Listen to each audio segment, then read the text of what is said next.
Sigmar lied. He never told us the true cost of this honor. Soon, all that will remain of me is an echo, lost to the storm. But until that day, I fight.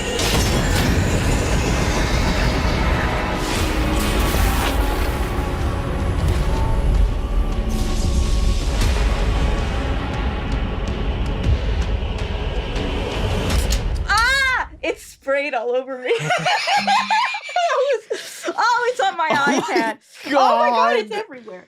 Hi guys. We had the whole thing planned out and everything, and what happened? I didn't know it was gonna explode. My goodness. I couldn't have predicted. Only the Emperor could have seen that coming. Hello, everybody. Welcome to another episode of Explaining Warhammer to My Girlfriend. My name is Ava, and joining me, as always, is my lovely significant other, Carrie. Welcome. I'm the girlfriend. Woo! Woo! Hey, today is very exciting. I'm so excited. You know why, love? Why? It's our first Age of Sigmar episode. I got confused with fantasy for a second, but now I understand. Yay! So we're post Sky Dragon Frog Genesis. Okay, let's be very clear here. Evangelion. No. Okay. The most You basic could paint in way. neons. Wait. The most basic. You gotta let me finish.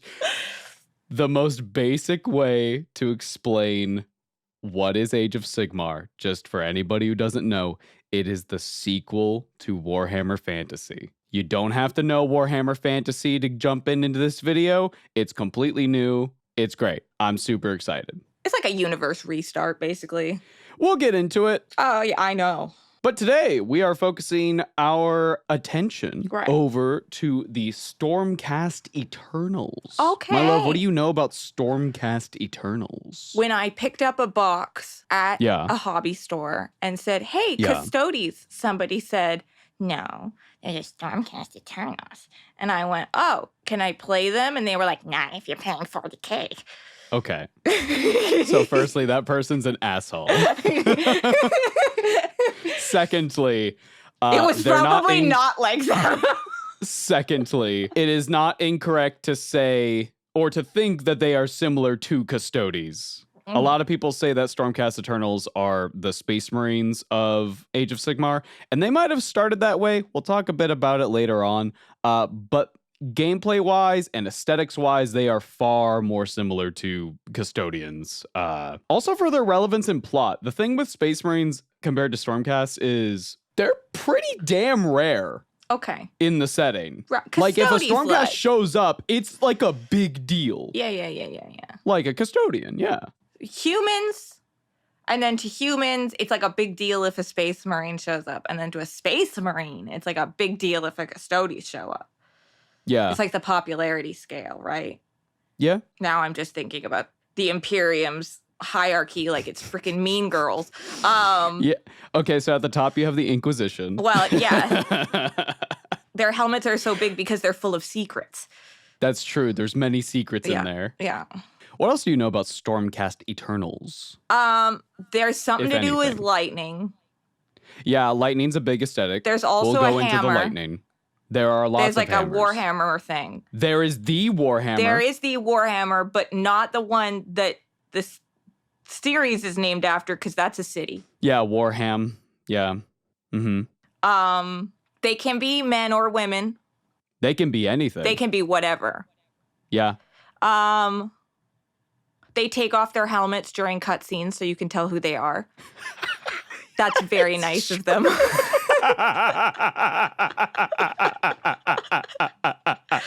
I was really Some confused. of them don't because they're real fucked up. But in general, yeah, that does happen. I knew who I was in Space Marine because I was the one with the red stripe, I think. You were the one with the red helmet. The red helmet, the whole red helmet. I knew at the time. Has the red stripe. I knew at the Red and time white, that it was the red one because I was also not the main character. So it couldn't have been that one. This was me. Do you want to know why his helmet's red? Because of all the blood. Nope. He's a sergeant. Do sergeants always wear red? In the Ultramarines, yeah.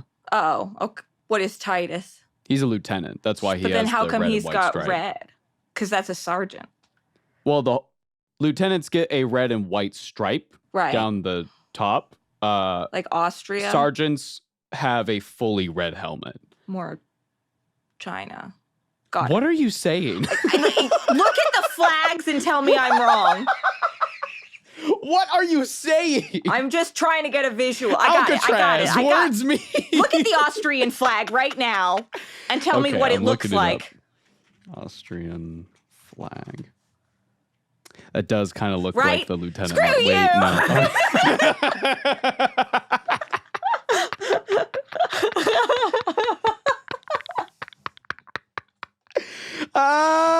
no. Hey. What's up? What else do you know about Stormcast?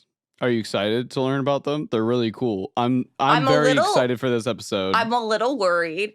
Only because Why? You've been hyping this so hard. Oh, no. They're cool. No, I'm on my hands and knees. No, I am excited.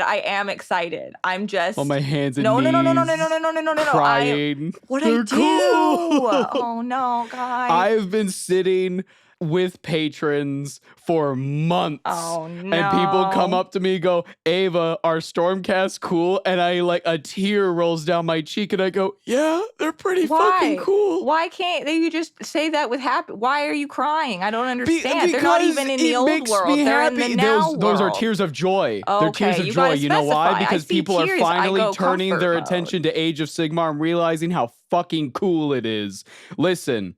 Old world is great. Age of Sigmar is great. 40K is great. We can all be happy together and realize that Warhammer is just fucking cool, man. Yeah, that's why I'm here.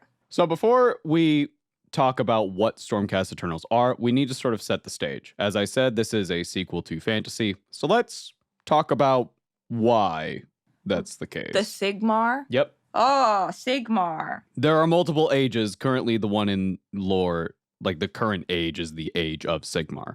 We'll kind of run it down as we go through the backstory.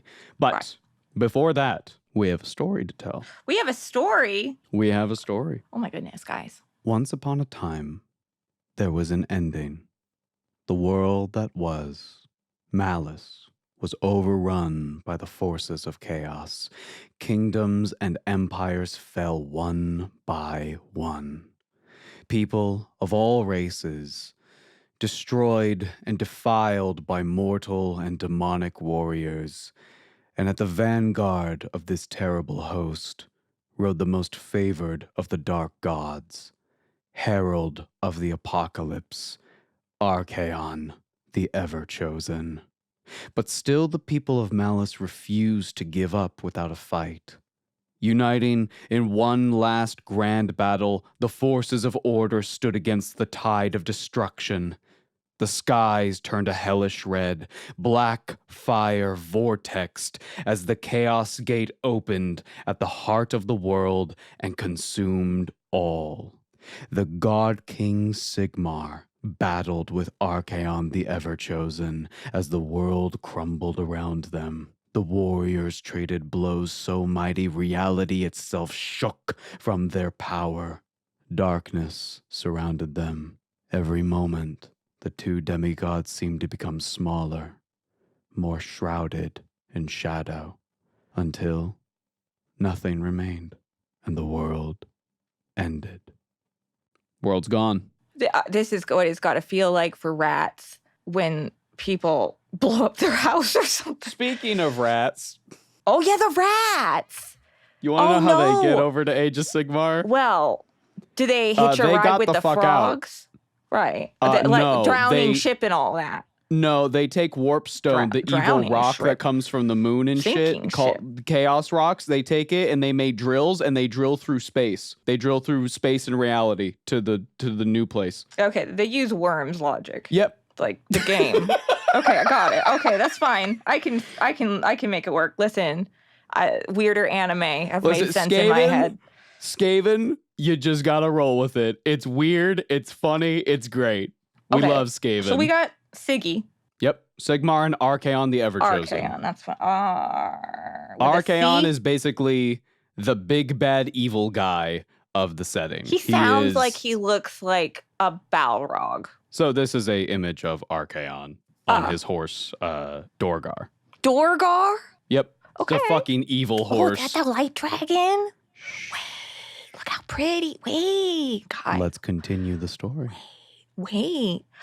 Heaven sword. Through the black void, Sigmar, still clinging to life, saw a light traveling across the darkness. It was the very last piece of his world. With all that remained of his strength, he reached for the sphere of light and gripped it as hard as he could, letting it gently take him wherever it may. Countless aeons passed, and across the infinite void of time and space flew a comet shining brighter than 1,000 stars. So bright was this light that the celestial drake Dracothian took great interest and wrapped himself around the comet to further admire the beauty of this shining star. To Dracothian's surprise, there was someone on this comet, and with a breath, the great drake gave life back to Sigmar, who still clung to what remained of his world. After opening his eyes, Sigmar wearily explained who he was, where he was from, and what happened to the world that was. Dracothian, upon hearing this story, wept and decided to carry Sigmar on his back to the realm of heaven, Azir. For this kindness, Sigmar crafted a necklace for Dracothian made from the very material of the last piece of his world, called Sigmarite. Made a little necklace. Cool. Gave it to the dragon. The dragon, it was the most beautiful thing he had ever seen. And so for this kindness, Dracothian taught Sigmar the ways of the realms. Oh. You want to play a terrible drinking game? Take a shot every time I say the word realms this episode. Don't do that. Don't do that. Wait. It's gonna get bad. This is just this is an astrology chart now. So this is a map of the realms. Are the realms planets? Okay. So this is where things get a little complicated. So this is countless, unfathomable amount of years past Warhammer Fantasy. Centuries upon centuries upon centuries have gone by. Okay. Now, in our Lizard Man episode, we talked a little bit about magic and how to humans, they understand they have to dumb it down for themselves because they can't comprehend it like the Slann or the elves can. They divide magic into 8 winds. And I'm using air quotes there. Yeah. Get it? Air quotes. Winds. Haha. Hee.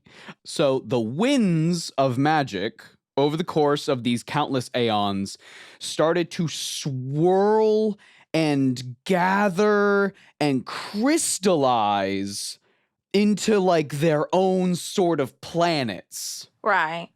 Okay. There are 8 in total, and they are incredibly big. Old lore said that they used to go on forever. Newer lore just kind of says they are just insanely big. So, okay, for every wind of magic, there is a realm that is like specifically in tune with that point of magic. So you have like Azir, which is where Sigmar hangs out, the realm of heaven. So there's a lot of like heaven magic and stuff like that. It's very cool. Okay. I believe at one point there was a lore tidbit that said if you were born in the very center of a realm and walked from the day you were born till the day you died. Now, let's say you're like 100, right? By the time you died. Sure. Only by the time you died, after that 100 years, would you have like even crested and seen like the edge of the realm. Like it is crazy big. I'm a little confused, and I'm maybe getting this from this is complicated. Diagram. Don't worry. No. Are they planet? Because my thought is if it's a planet, it's a sphere. If I walk so far, I eventually just get back to where I was, right? Are we talking like realms in terms of like a physical realm, a shadow realm, a spirit realm? Are we talking planets that are like in a galaxy and that's where this is happening? Are we talking like countries, like a divide of land? Hi. Editing Ava here to clarify realms and realm spheres. So, are realms spherical?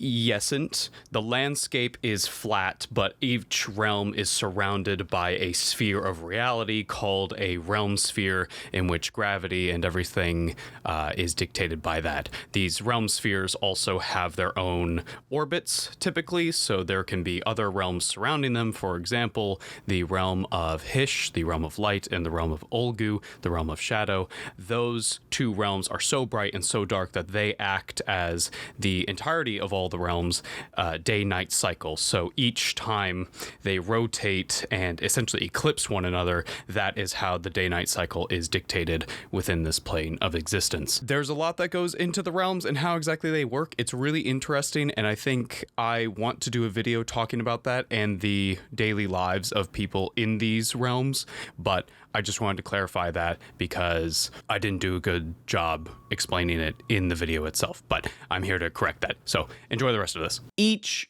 realm is connected via these realm gates. There's no other way to traverse the realms, other than a few exceptions. Other than when this guy did it and that guy did it. So like there's a couple crazy things. So like the realm of Olgu, which is the realm of shadow, and the realm of Hish, which is the realm of light, both of them just have like an infinite fucking vortex that leads to the other one. I can't remember why they both have those vortexes, but that's a way you could go. It's insanely dangerous. I don't know why you would. But the most common way to traverse the realms is via these realm gates. Now, these gates are incredibly important, but it is not like, oh, you just get to pick and choose where you go, or it like randomly spits you out. Each realm gate is connected to a different one. You got one, it's not like a train. Well, it is like a train. If I go to a gate that says it will bring me to Shaiish, realm of death, it's going to take me to Shaiish. Yeah. Barring that there's no magical Tzeentchian shenanigans that are gonna like interfere with that. Yeah, a train makes sense. Yeah. It's got a track. It's like yeah. So this is to say, I could not go through that portal under normal circumstances and somehow end up in like Azir. Right. Something would have gone wrong, generally. Yes. If that happens. If you look at this diagram here, you can see these lines that are all connecting. But you'll see that each of these are connected to this little thing in the middle. Yeah. This is a place called the 8 points. Or sorry, it used to be called the all points. It's more commonly called the 8 points now. Right. Lore stuff. Don't worry. Are they on a turtle? It does feel very similar to Discworld, but no, they are not on the turtle. Okay. There are giant turtles, though. This is the turtle. This is science, but this is a turtle. This is a turtle. He's got a point. He does have a point. I, too, see the turtle. So, the realms are very big. There are 8 realms, and they are all connected via these realm gates. But the very center, the all points, that is the only location where you can just go wherever the fuck you want. Okay. 2 things. Yeah. 1, Sigmar. Yeah. Thus far, just Gandalf. Little bit, yeah. Very similar. Guy just shows up and he's like, oh, where? Oh, and then he's like in a big battle with this spooky thing that's Balrog-ish, and then falls, and then there's a big, and he's got to follow it through the universe. And you seeing what I'm seeing here? I see what you're saying. There's a similar like magical girl There's evolution, an archetype. which, by the way, yes, Gandalf does fit. Shadowfax is his companion. So would that mean the Shadowfax in this equivalent is Dracothian, the Stardrake? Which means that you Sigmar... could also say the Little Moth is his companion. You could even say the... It's going to depend, right? But I don't know. I don't know enough about Sigmar's little buddies yet. I'm excited. Oh, Sigmar and Dracothian, they are fucking best friends. Okay, Dracothian comes with... Because we never see the Star Dragon again who helps out the frogs, right? This is the same Star Dragon. Shit, this guy's chill. He is chill as fuck. We love Dracothian. Okay, we like Dracothian. Okay, also very pretty. Yeah, very pretty. He likes the shiny things. Right. Okay, great. Right. Okay, second thing. Yeah. Everything you show me so far, it's just Sailor Moon. Let's continue. Okay. I I will keep that in mind. I think it would be really cool to go into an episode where we just talk about like, what is it like to live in these realms? And we go through like each of the 8 and just talk about like, what do we know? What is the geology of the realm of fire look like? Also, and what else is this dragon may surprise you. Because it's just giving him the secrets of the universe for like a shiny rock. Like, well, okay, Sigmar has like shown up in this new world. He's in like a new neighborhood. Dracothian is doing him a solid and going like, hey, let me show you around. Let me show you where everything is. Let's get the lay of the land a bit. Right. The realms, as of this point, are pretty wild. Lots of monsters everywhere. There Monster are humans. Hunter They're very wild. They're very primitive humans. Okay. Like very tribalistic. Lots of giants. All in all, pretty not great place to live. Right. So Sigmar is looking at all this stuff, and he decides, I will bring order to this place. And so he and his buddy Dracothian, they take leadership of Azir, and they start to wander the mortal realms. And along the way, they're finding gods and powerful beings from the world that was. And they start recruiting them into this new pantheon of order. Got it. So he like finds Nagash in a ditch. And he's like, yo, Nagash, you used to be an asshole. Mm-hmm. But do you want to be like chill? Just be in charge of all the dead people? And he's like, yeah. Yeah. And he meets Alarielle, and he's like, what up, girl? And she's like, I'm so depressed. Aww. And he's like, yeah, but we've at least got each other. We gotta get the team back together. They created a utopia across all the realms. Right. And each god had like their own little realm to take over. And they had like they had a system, and they had rules. Free and healthcare? New rules would have to get made, probably. Working infrastructure? Yes. Unions? Probably. Well, maybe not under Nagash. Nagash, despite being despite utopias and stuff, Nagash is still an asshole. If a god was an asshole before, they're probably still an asshole now. But now they have like a team of dudes to come by and go like, bro, that's not cool. And Nagash is like, argh. So this pantheon got a lot of shit done. Right. For example, the elven gods, Tyrion, Teclis, Marathi, Malarian, managed to imprison Slaanesh! Oh, big deal. How? What? It's a whole thing. Again, we're glossing over a lot what happens in the Age of Myth, but basically they imprison Slaanesh in between the realms, and then they open her mouth so that they can go inside her stomach and retrieve a bunch of elven souls. I remember that episode of the Magic School Bus.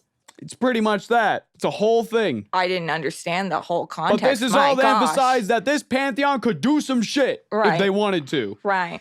So while they had a couple petty arguments, maybe a spat here or there, maybe a battle here or there, ultimately, this pantheon was united in a common cause to protect the realms from chaos because they had already lost their world once, and they would not let it happen again.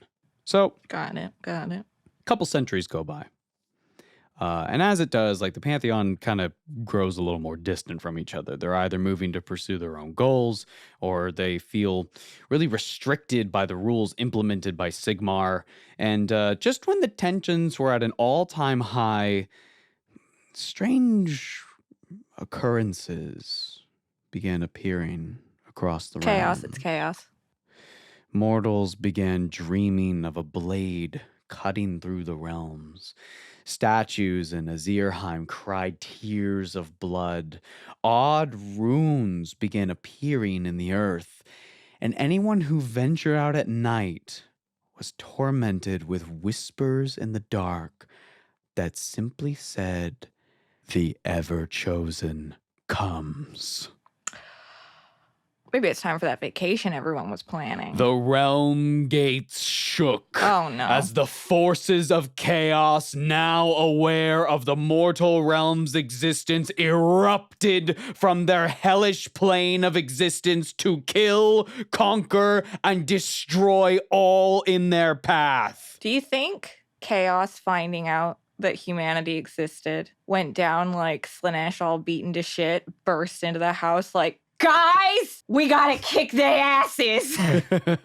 Once again, Archaon led the charge, claiming the lives of countless mortals in his path. The Pantheon of Order united as one to protect the realms, but Archaon had already conquered the All Points, allowing he and his demonic forces to swarm all realms at once. Sigmar took up arms to face Archaon at the Battle of Burning Skies. Whoa. But the Three-Eyed King was too powerful and easily defeated Sigmar.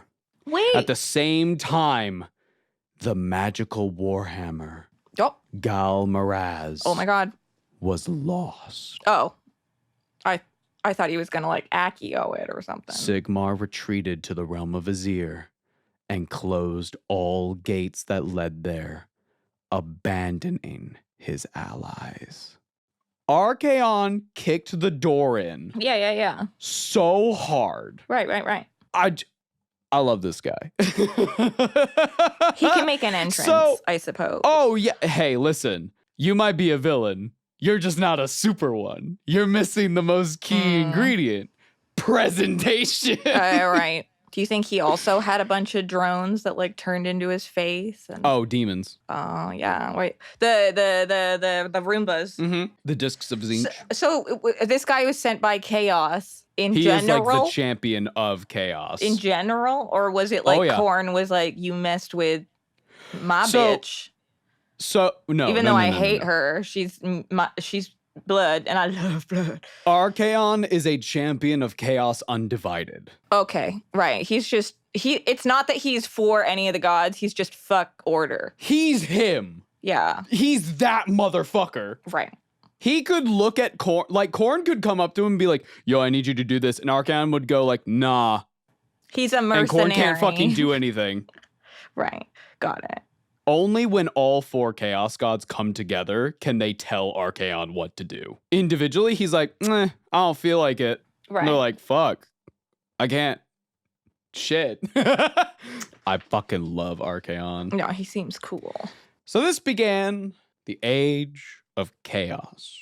Had the Age of Myth, now we got the Age of Chaos.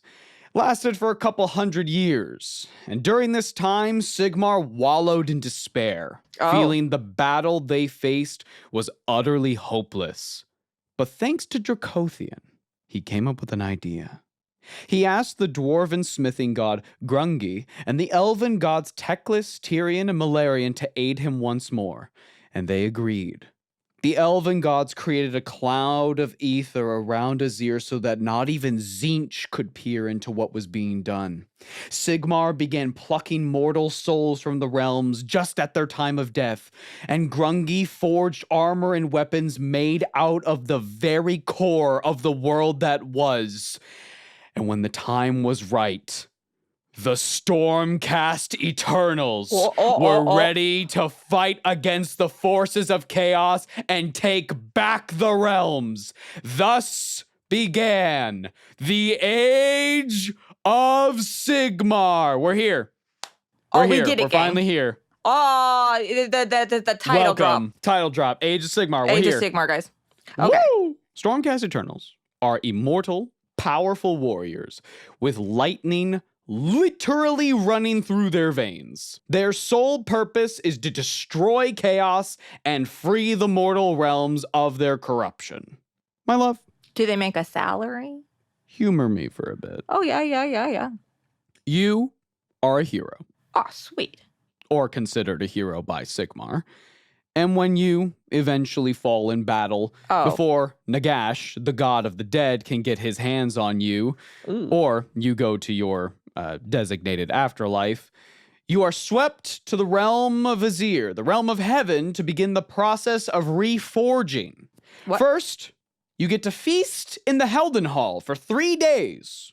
Afterward, your soul is brought to the chamber of the broken world, where you will go through several trials before becoming a Stormcast Eternal. Like checkers? Or is it like riddles? Well, the first trial is that your soul is literally burned in a forge. I don't want that. And impurity and weakness is, once again, literally hammered out of you by the 6 smiths, the scions of Grungi. Wait. I gotta sit in a furnace Do I at least get a red lightsaber? No. Sweet. Not yet. All right. Oh. Not yet. The second trial. I have a very low pain tolerance, but do I even, my body's not there, right? No, this is your soul. Yeah, so maybe I have okay soul pain tolerance. I don't know. I just know that. So the second trial. One needle and I'm out. The second trial is Grungy himself. Gives you 7 tests on top of 7 stones of molten rock from the world that was. Finally, you enter the Anvil of Apotheosis, where on an altar of Sigmarite, the 6 smiths hammer raw lightning into your very soul. Okay. You are equipped with weapons and armor forged from Sigmarite and given a new name chosen by Sigmar himself, and only then have you officially become a Stormcast Eternal. So, couple things. Right. There is nothing that says a Stormcast has to be a human. Okay, I was curious about this. Yeah, so theoretically, elven or dwarven, hell, maybe even lizardmen Stormcasts are entirely possible. Anything with a soul is potentially up for plucking. Yeah. Oh, yeah. Right. Any questions so far about this reforging process? Okay. What am I thinking? It feels very like Trials of Hercules, and it's making me think, and it might just be like the art style, but my brain is going to like Justice League. It's very fantastical. Yeah. You go to Trials of Hercules, I go to Valhalla. Yeah. I think it might just be the actual vocab word of trials. Or it's really giving me, I cannot think of what. Anyway, maybe it'll come to me at some point. But okay, so they get a new name, hopefully a cool one. Typically, they're pretty cool. Imagine you walk out of there and it's you Gary. hate it. Like, can you like reverse? This is Balthazar, and this Andrasta, and their ally, Greg. Poogie. Sigmar got a little lazy that day. Oh. You end up being the Stormcast Khaleesi, and he's been watching that damn Game of Thrones again. Sigmar, stop! Get off the television. We got shit to do. The dragon really likes the Targaryens. It's always like, I want to watch more. It's very excited.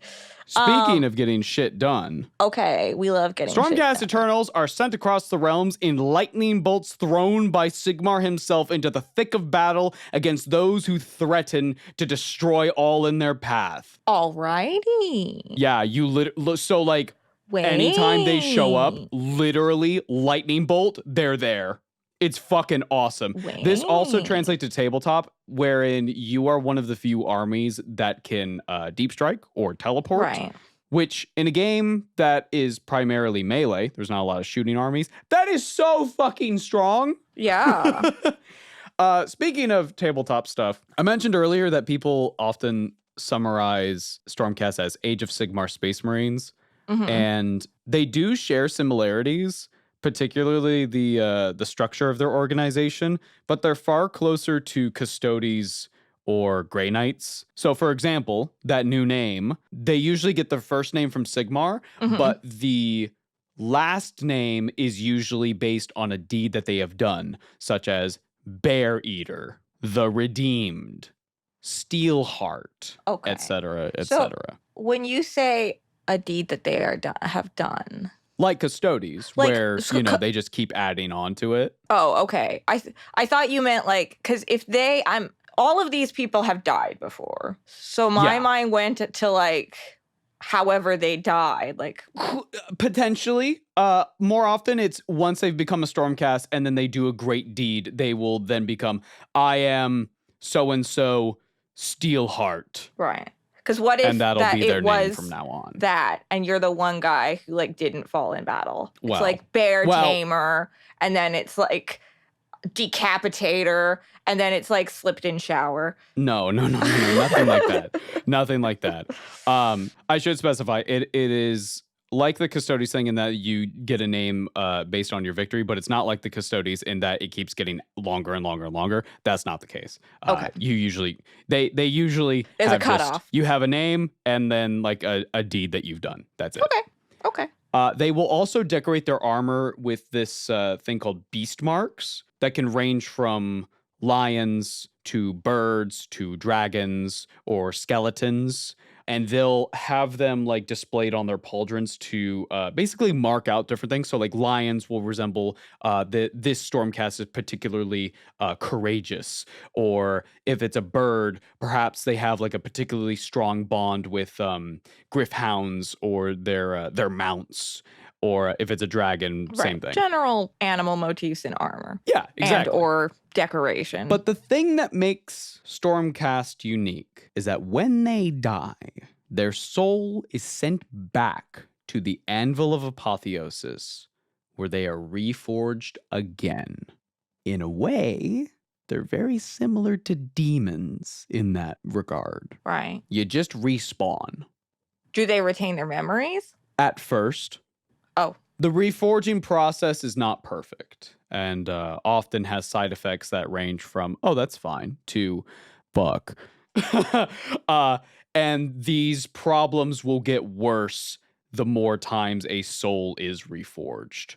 Right. The more times you die, the worse it gets. Right.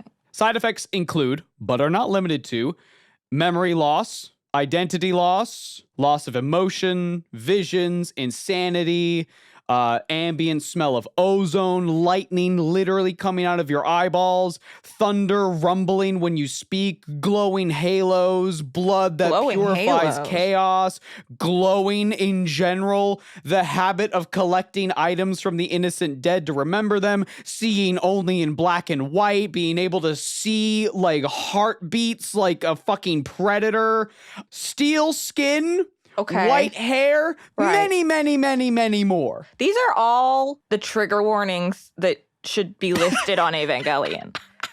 White hair. Yeah, white hair. Glowing. Blood that purifies chaos. Yeah. Lightning eyes. Also, I feel like you should read this again, but as if it was like a medical advertisement. Side effects may include, but are not limited to. Being a Stormcast may be recommended to you. Console your god before Talk to your doctor. Is your soul only been forged once or twice? Then you're probably fine. I have an excerpt here. Wait, I have one more question. Oh, yeah. Just, and I feel like you did touch on this at the beginning. I just can't remember. Oh, yeah, all good. Do they die of natural causes if not killed in battle or by some means? Like, do they have a lifespan? I don't think we've seen a Stormcast Eternal that has done that to be able to answer that question. And in saying that, are there... So there's not like any like super old ones that like... Oh, there can be super old ones in terms of like they were that age when they died. The oldest Stormcast Eternals are often the ones that are the most fucked up in terms of like the side effects that we listed. Mm-hmm. In terms of dying from natural causes, there's not like a... My mind is going to like the Star Wars episode where... what the hell is it? They go on like a planet or whatever. Fuck, that doesn't narrow it down at all. They find a guy with his family and they realize that the guy is a clone. It's a clone, yeah. Yeah. I remember. That does not happen with Stormcasts. Okay. But they're it could like be totally loyal. Oh, yeah, totally. They are completely dedicated to killing chaos. I have to kill chaos. Right. Chaos. I have an excerpt here. All right. Of a Stormcast Eternal talking about this process with some regular ass humans. Sometimes I wonder if the cost is too great, said Valius, his gaze locked upon the statue scarred and splintered by war. We all pay it, Callus said, harsher than he had meant to. And for us mere mortals, there's no immortality to look forward to when the axe falls. Valius shook his head. I do not mean to denigrate the sacrifices of your comrades. Toll studied the Lord Castellant. He looked tired, old. Toll had never before thought of him as either.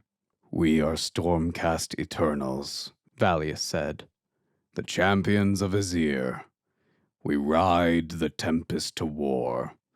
We fight longer and harder than any human, facing down horrors that would flay a mortal mind to tatters. But we are not immune to defeat. We fall in battle. We are burned to death, drowned, hacked to pieces by Orruk axes. Our souls sent screaming back to the soul forges of Azir each time we rise again, recast in the fury of the God King's storm. Without hesitation, we throw ourselves back into Sigmar's great war. I know this, said Callus. Every mortal born under the High Star's light knows it. But each death annihilates another part of the self, Valius went on, as if he had not heard the man's words. The soul rebels. Memories crystallize, then shatter into fragments, never to be recovered. Familiar faces lose their significance. One no longer takes joy in the sound of music or laughter. Eventually, there is nothing left but the cold fury of the storm. And then he shook his head, sighing deeply. You have witnessed the last moments of many companions, have you not? Said Valius at last. We have, said Toll. You must know it well, then. That ephemeral moment when the spirit flees its mortal cage. When what was once a vibrant living being becomes nothing more than an empty vessel, all too well. Imagine, if you will, that moment lasting forever. You cannot bury your lost comrade. You cannot take solace in grief, in the knowledge that their suffering is at last an end. No, you must see them every day. You must fight at their side, that silent statue that wears your friend's face, all whilst knowing that when the cycle of death and reforging finally proves too much for your soul to bear, you will share their fate. That is the fear that every Stormcast Eternal carries in their heart. That is ruination. Toll was shocked at the Keeper Action's frankness. He doubted that many other humans had ever been offered such a glimpse into the man's inner thoughts. After a moment, Valius turned to Toll and Callus, his face once more grim and determined. Ah, do not let the burdens of an old warrior concern you. Self-pity is a worthless trait, and we have a war to fight. And there we go. I see. So, it's bad out here. Yeah. It's, the light is dying. Rage against it. Yeah, because it's all you can really do. It's all we can do. It's fucked up, man. Are there more, like, is Sigmar still creating these guys? Oh, yeah. Yeah. Because he has to. Right. That's all he can do. Because the enemy is a infinite hell vortex. Mm-hmm. The problem with fighting against chaos is that chaos will never stop. Right. They'll always it's like keep coming. Ants. Yes. If you don't get the root, get the source, mm-hmm. and then also like keep an eye on things and like check the nooks and crannies. Mm-hmm. Mm-hmm. There's a good chance you're still gonna have ants. Yeah, but I mean, I guess I don't know how you would figure out the source for chaos. So naturally, because of the traumatic process and the insane side effects, some souls that are too unstable are put into these things called ruination chambers, where they will wait to be sent to fight one final time before their souls are forever lost. In the new edition, right. 4th edition of Age of Sigmar, on the box art and like all the models for the like the big box with all the Skaven and stuff, those guys, the new chamber, that is the ruination chamber. So the idea is that when you field Ruination Stormcast Eternals, this is their last fight, which means that they're going to fight really fucking hard. Right. They're a little cuckoo crazy. Right. If a soul is too far gone, right, this causes a Stormcast to become something called a Lightning Geist, an unstable, raw manifestation of Azerite energy. And if a Lightning Geist manifests, the guards within the Anvil of Apotheosis will do everything they can to try and safely contain them so that they can be reforged. Like, just fix it. Right. But if they can't, they have to kill the soul. And, okay, what is killing a soul? If I say cutscene death, does that make sense? I understand the idea. Yeah. But what do they do? What do you do? We don't actually know. There hasn't been like a lot of stuff about Lightning Geists. Like, is there a physical, like, is there matter? We don't know. Is there something you can touch? Is there something that can touch you?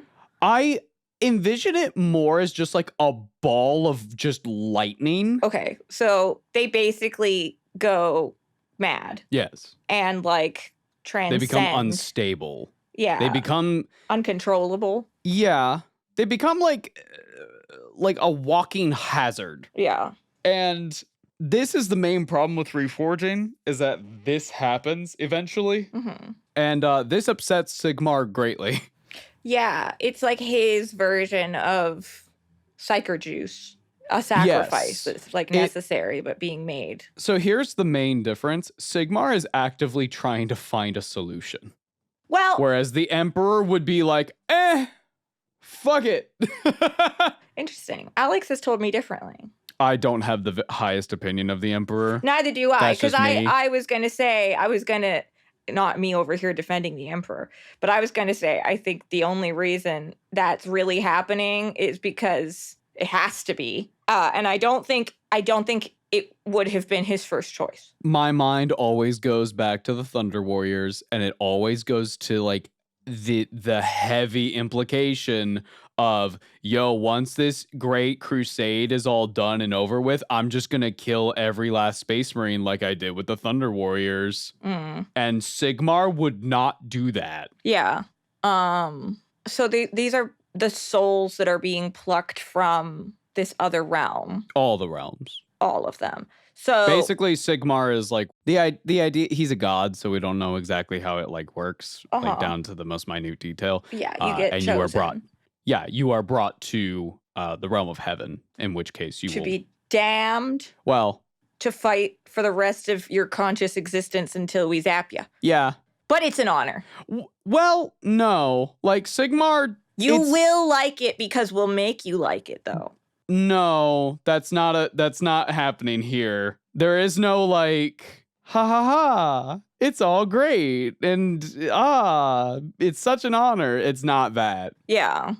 They understand their duty sucks. Right. And Sigmar is not gonna like. So are any of them pissed about it? Oh, yeah. Oh, okay. Oh, yeah. Okay. There are some that are just walking around going like, I didn't fucking ask to be brought back. Are you kidding me? Right. Okay. But I understand that this is like the right thing to do, so I'll do it. So they're quite individualized. My brain, I think. Oh, they're very individualized. It's crazy. Yeah, I just. Your mind was going to like Space Marines and stuff. Yeah, who are like very brainwashed to be really blunt. Now, I will say, generally, most Stormcasts are like hype as fuck. Right. Because they're like, I get to be fighting chaos forever. Yeah, I fucking hate chaos. I have to kill chaos. What if one guy died really heroically, but like was on a chaos side, and then he gets like plucked up? Because Sigmar's like, mine. Oh, this happened. Okay. I understand. Look at me. So, predicting the future. One of the titles I listed off when we talked about their names for their deeds was the Redeemed. Okay. We don't know how often it happens, but there have been a few cases where a Lord of Chaos, upon death, before they can be brought to the Chaos Gods to be remade or whatever, or damned to become a Chaos Spawn or something, Sigmar has been able to reforge them into a Stormcast Eternal. Interesting. Yeah. Very interesting. And they are cool with that? Probably not initially. But the reforging makes them cool with it? I'm sure the reforging, they're like, yo, thank you for freeing me. Right. I mean, this Hooray. is kind of my what I was joking towards with my, like, they don't really have a choice, it seems. No. Joe. Like, if one of them popped up and was, like, actually, like, all finished up and was like, like, are they allowed to leave? Probably not. Yeah. But also, again, the main thing here is often these are people who have you're looking at this from the perspective of like our society, whereas I'm just saying, all the White Walkers seem to really want to fight for the Night King. They really did seem enthusiastic. Would they have wanted that though? Well, hold on. This society, these people across all the realms have been living under the foot of chaos for hundreds of years. Right. Many of them worship chaos because those are the gods that will listen. Yeah. Many of them are still hanging on, going like, oh, maybe Sigmar will listen to us this time. Right. So a lot of these people are dying because chaos like fucked with them. Yeah. And so naturally, when they get reforged, there is like a lot of them who are like, yeah, fuck chaos. Right. I had to live my whole goddamn life. My fucking family died. Of course I'm gonna fucking go Doom Guy mode on all these fucks. Of course. No, fair enough. Yeah. Yeah. So assuming there's essentially an unlimited number of souls that could be taken in. Okay. Yeah. Do you think that Sigmar, what if he just like expanded his standards a little bit and like quadrupled the amount of souls and Stormcast happening, and then everybody gets to retire after like 3 reforges because there's so many fresh new recruits coming in, and then they all get like a nice Valhalla retirement home with lots of video games or something? Even if that happened, they would still be on the back foot because chaos is so overwhelming. That is the output they have. Mm-hmm. Even if, like, every human soul, every single one who was not fallen to chaos, got reforged at exactly the same time. Okay, all humans are now Stormcast. Right. It would not be enough to stop chaos. Right. It might. It really might. Right. But it would still be a really fucking tough fight. Can we plug the hole? You know how we're going to do that? How? We have to kill the Chaos Gods. We have to kill chaos. We already have one of them chained up. That's true. But the rat just became one, so fuck it. Okay, leave out some, like, fucking crackers. We'll get them. That's how he became the god. Ay, ay, ay. We ignored the rat problem for too long, and then he was like, cheese to meet you, and then fucking ascended to the 5th Chaos God. Oh, no. So, alongside Stormcast Eternals, right, you can find that they have quite a few animal companions. Excellent. These range from creatures like the children of Draconith, so dragons, star dragons, ground dragons, that kind of thing. Oh, cool. Griff hounds. Excellent. Griff chargers, magic eagles that can talk. Okay. Basically, if it's a bird or a dragon or is from the realm of heaven, Stormcast are probably fucking vibing with them. Cool. Yeah. They got a lot of cute bird boys and dragon boys going around. It's awesome. I love it. Lots of flip-flapping. Makes it easy to move Do you like around. dragons? Do you like... Well, welcome to your faction. Here you go. Oh. What about the other one where the lady turns into the cool lightning dragon? That's Cathay. That's Old cool. World. They're not in this one. So Total Warhammer is... Old World. Old World. That, I think, is the most confusing part of all of this. That the popular video game is not the current canon. You want to get even more confusing? No. Okay. I'm lost. Where are we? When not currently fighting the forces of evil or just some green boys that are looking for a good crumpin', Stormcast spend their time in the Gladiatorium, which is a magical arena where they cannot be harmed to train and improve their skills. Where is this cannot be harmed magic coming from? It's exclusive to the Gladiatorium. Okay. If I remember right, It's like just if you were about to stab somebody, like your blade goes off so slightly to just miss them. But it's like you both know like that would have been a killing blow. Like a psychic shield. Sure. Finally, Stormcast, this is where the Space Marine comparison comes in. They're divided into storm hosts. Put it simply, these are your Space Marine chapters. You got your own color scheme, you got your own lore, you got your own history, you got your own little quirks about them. This is your excuse to make whatever colors you want. Who cares? Make your own lore, make your own storm host. They can be from whatever realm you want. They can have their own aesthetics. Fuck it. They can have lizard heads. Who cares? Have fun. It's great. And now it's time, my love, to get into the characters. Right. Are you ready? I think so. I think remember one thing that I had been reminded of as we were talking. Yeah?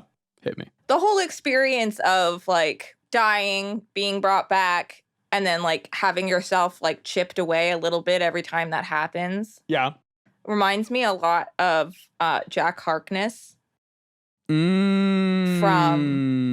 Doctor Who. And even the Doctor himself in a way.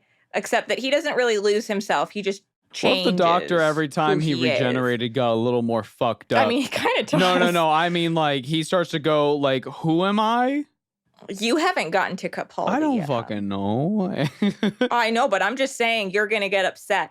But, like, Harkness specifically, like, his whole thing is that he can't die. Right. He has been created as an anomaly in the universe. He is not meant to exist. He is a breaking of the rules. And because of that, he can't die. So every time he physically dies, he is resurrected basically immediately. But he has that moment where he's dead, and people aren't supposed to come back from that. So every time he comes back, he describes it as like there's something a little less human about him. There's something a little bit broken away. And it's scary, especially in his case, because he will die forever. Yeah. There's no telling. Now, what if every time how he came long back, this will go on? He smelled a little more like ozone? What if his eyes were like, a little more sparkly? It's the scary thing of like, what if you wished for immortality but forgot eternal youth? Yep. It's fucked up. But it's like more in like I suppose in this sense, it's more existential. It's more mental. But yeah, it's a really scary idea that like you're kind of like there's this inevitable fate. There is a bit of a misconception where people describe Warhammer 40K and fantasy as grimdark. But I've seen a couple people across the years talk about Age of Sigmar and they call it's the opposite. It's noble bright. Oh, that sounds like a My Little Pony. And then I point to like the entirety of what Stormcast is, and I go, "That's like, ha ha, hee hee. That's fun to you? That's nightmarish." Yeah. So anyway, let's get on to some characters. Andrasta, the Celestial Spear. All right. When the battle is all but lost, the skies will be lit by a streak of pure celestial energy. Andrasta dives down, throwing her spear and impaling the foes of the God King. Andrasta is one of Sigmar's inner circle. Knights of the Round. Yeah, think of it like that. It's like Sigmar at the tippy top, and right under him is his inner circle. Right. She's one of the ones with the going, bravery, da-da-da, da, na na na na na. No. Remember? Remember when he had like 5 digits in his fingers? Remember when his eyes changed position in every frame? Remember every other frame, his pupils would just disappear, so you'd have some nightmarish in-betweens? He's like a snake. He blinks twice. That's not what snakes do. Love him. What a great character. What an incredible piece of art. So, Andrasta is one of Sigmar's inner circle. She is a legendary warrior that, in her mortal life, came from the realm of Gur. It's the realm of beasts. Just looking at this picture, she's giving me Gwen Stacy, and I love it. Her people were known to tame Pegasus and use them in battle. She was naturally a skilled huntress and a free spirit, always feeling most herself when on a saddle with a spear in her hand. However, when the Age of Chaos came, she had to put aside her own wants and needs to become a leader. She protected her people from the horde of demons that invaded their lands. And she did so well at this that Khorne himself got pissed and sent the demon prince Doombreed to crush her. The two met in battle, and Andrasta prayed to Sigmar to help her kill this beast even if she died. The battle did not last long, with Doombreed easily overpowering the mortal woman, but not before she plunged her spear right into his flank. It was then that a great bolt hurled across the sky, striking both the demon and Andrasta. The demon prince was banished, and Andrasta's soul was carried to Azir, where for 12 weeks, Sigmar carefully reforged her back together again. And when finished, Andrasta was reborn in master-forged armor, blessed with wings similar to the Pegasus that she rode, and she became Sigmar's huntress, given the magical spear Thengavar, which will always hit a target's weak point when thrown. However, over time, Andrasta has changed from reforging. She rarely smiles, only addresses her soldiers in short, blunt words, and some say that she only has a few more reforgings before she is put to the ruination chambers. Was this the character that you had said you wanted to take the model and redo it as Valkia? Yes. Right. Yeah. Very cool. Very cool. No, I like her. She seems really cool. One thing I will say that is a bit of a negative towards Age of Sigmar is that if you want to get into the lore, a lot of it is in a really, not a weird place, but we're in 4th edition in comparison to something like 40K, which is 11th edition is coming probably very soon, which is a scary thing to think. So in terms of like lore, like there's a lot of great Age of Sigmar books out there, and that's where you're really going to get a lot of your lore deep dives if you want to explore this kind of thing further. But in terms of like games or shows, well, Warhammer Plus did just make a Knave Black Talon, who's another character. I didn't write anything about her, but she's also a really great character. She has her whole crew. Love her. Right. Knave Black Talon's awesome. They just made a Warhammer Plus show featuring her. I think it's on its 2nd season. I don't know. I didn't watch the first one, unfortunately, because I don't have Warhammer Plus. Ha ha ha. Ha ha ha. Sorry, how many shows do they have on Warhammer Plus? Not enough to justify the subscription That's they what I was want to thinking. charge I was people. like, looking at, like, Not I guess enough. it's because it's like all original content is like how you would excuse it, which I fair enough, but it's too bad it's a little bit expensive. It's far too expensive for what they're asking for. Anyway, I will also say a lot of the lore it's not in the process of changing, but 4th edition did bring about, I would say 3rd edition brought about a bit of a tonal shift where 1st edition was really weird and goofy, especially in terms of like tabletop rules, where there were a lot of like really strange. Some of the rules were really fun and like just kind of silly, and some of them were like, if your mustache is bigger than your opponent's, you get a buff in this round, like some weird shit like that. But then you would get really funny ones where it's like, if you're playing a Skaven and you roll 2d6 and roll a 13, you instantly win the game, but you're forever banned from playing Warhammer again because you're a filthy fucking cheater. Like, that's fun. I like that. The mustache one is fun if I win. Yes, that is fun. Because I've come prepared, and they look up from double checking that rule, and I've quickly applied my disguise. Yes. There is one. There was one where it was like scream something, like scream a phrase really loud, or like if you don't smile for the next round or like the next 5 minutes or something, you get a buff, but if you do end up laughing or smiling, then your opponent gets a buff. Weird shit like that. But that was all in 1st edition. That was all 1st edition. 2nd edition, it started to shift more towards what we saw in 3rd and now 4th. Definitely a step in the right direction. And 4th edition is very much like they're pushing for this is accessible to new people. They have changed how a lot of things work. Regiments are kind of hit or miss. I think they can be really interesting overall, though. I think 4th edition is an excellent place to get started if you're interested in Age of Sigmar. But again, going back to my initial statement, the lore, because of how AOS has started, it's growing, is what I'm trying to say. Yeah. Anyway, hey, are you ready for our second character? Whoa. Lord Commander. He's got the thing. Is that become a shield? The thing. As a decoration. Oh, it's like a Eureka in Nikki. Just like Nikki. Got it. Lord Commander Bastian Carthalos. I'm sorry.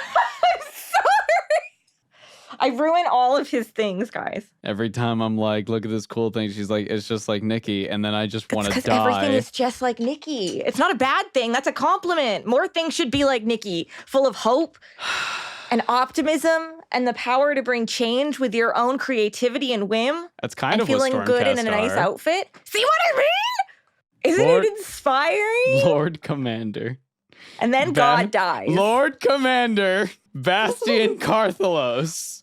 So this guy fought by Sigmar as a mortal man in the Battle of Burning Skies, where Sigmar lost Galmaraz to Archaon. He was there. In a brave and desperate moment, Bastian rallied his men to charge into Archaon, giving Sigmar enough time to retreat to Azir.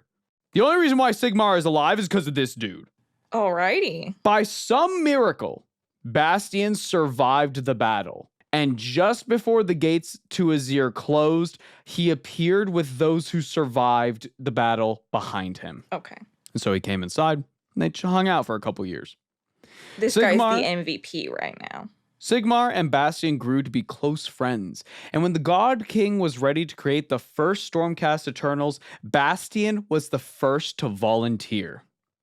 Sigmar used one of the 9 great bolts of lightning able to slay gods, to reforge Bastian, something that only the most powerful of souls can handle, such as Andrasta can do. Quick question. Yeah. 9 bolts? 9 bolts. Any of the Chaos Gods, number 9? Tzeentch's number is number 9. Okay. Just curious. So, Bastian was made with a great bolt, Andrasta was made with a great bolt, which means they're pretty fucking strong. Right. Yeah. They're the OGs. Bastian was reborn as a giant of a man with the strength to match. However, the damage done at the Battle of Burning Skies was too great even for reforging to heal. And so, he has a giant hole in his chest that's just held together by lightning. Good. And he's yeah, I'm always in pain. He's like Tony Stark. Bro's got heartburn forever. No, get him some Tums. Oh, he's fine. That's horrible. I would never sleep. Despite this, he's doing great. He is the Lord Commander of the Hammers of Sigmar, and they have won countless battles and wars. When Bastian takes to the field, the Stormcasts around him are renewed with vigor, joining their voices to his booming commands as they charge towards the enemy. Quick side note. Right. The Hammers of Sigmar are the it's the colors that you probably think of when you think of Stormcast Eternals. They're the gold with the blue and Yeah, it's great. So it's great. That's what that storm host is. Yes, you look like you have a question.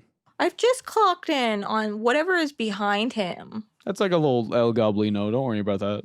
It's got like a plague doctor El mask. Goblino. I don't know. And it's standing like me. I don't know what the fuck that is. Don't worry about it. What is that, guys? I don't think we're... Oh, What no. is that? What the hell is that? It's like watching Hill House, and every now and then you're like, ah!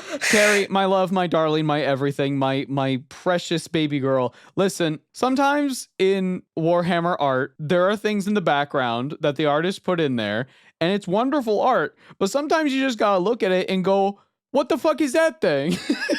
Guys, what the fuck is that? Send us your favorite pieces of art With just a little that have thing little, in the back. what the fuck is that thing? What the fuck is that thing? in it. All right. We've talked about 2 of the pretty damn strong Stormcast Eternals. But while there are quite a few Stormcast characters, such as Hamilcar Bear Eater, or there's a new character who straight up is non-binary. Let me remember their name. They're a new character, so I haven't like cemented in my brain what their name is. 1 second. I know that their rules aren't very good, which is unfortunate because their model fucks. There it is. Iridin the Witness. Okay, wait. Whoa, wait. This is cool. Wait. So Iridin the Witness was the first Stormcast to kill another Stormcast. They saw a person who was starting to become a Lightning Geist, and they were like, fuck that. I would rather give them the piece of death. And so they ran over, killed them. It wasn't an evil thing. He's not like a betrayer. No, it was a mercy. But okay. Sigmar was like, you did what? Oh, like all the Stormcasts were like, that shouldn't even be possible. So Aridin was brought before Sigmar in chains. And then Sigmar was like, what the fuck do you have to say for yourself? And Aridin just told him exactly what happened. Good. And Sigmar was like, you know what? Fair. This is what I'm saying. In fact, here's a promotion. Your job is an executioner now. You have joined the Ruination Chambers. You are the judge, jury, and executioner. If you see a Stormcast that's going a little too crazy with it, mercy kill them. They're more of a Reaper? Yes. But instead of a scythe, it is a executioner's axe. Right. Also, they get a cool bird that has a little fun hood. That's so fun. I like the bird a lot. Can we zoom in on his face a bit and like check out his little details? They have like a chainmail hood. A lot of chainmail. Yeah, he's pretty cool. My habits, man. I know. They are just canonically non-binary. It's fucking sick. Finally, representation for me. For me. For me. I think it's fucking sweet. Some of the little details on the decorative elements of their armor, I'm noticing, like on the cuffs of the bird and on the like halo thing around their head. They're a little zinchy. Well, these symbols in particular are supposed to evoke the twin-tailed comet, which is the symbol of Sigmar. Even back in the old world, the twin-tailed comet was a sign of Sigmar. And if we go back to the art of Dracothian, you will notice that this is supposed to be depicted as a twin-tailed comet. Right. Okay. It's like your name. Hopefully not. Oh, God. Hopefully not. Oh my God, that's what Mordheim was. It was just your name, but in fantasy. Oh fuck. No. Anyway, sorry for that little tangent. I did not even write any notes for Iridan. I just got excited wanting to talk about them because I think they're really fucking cool.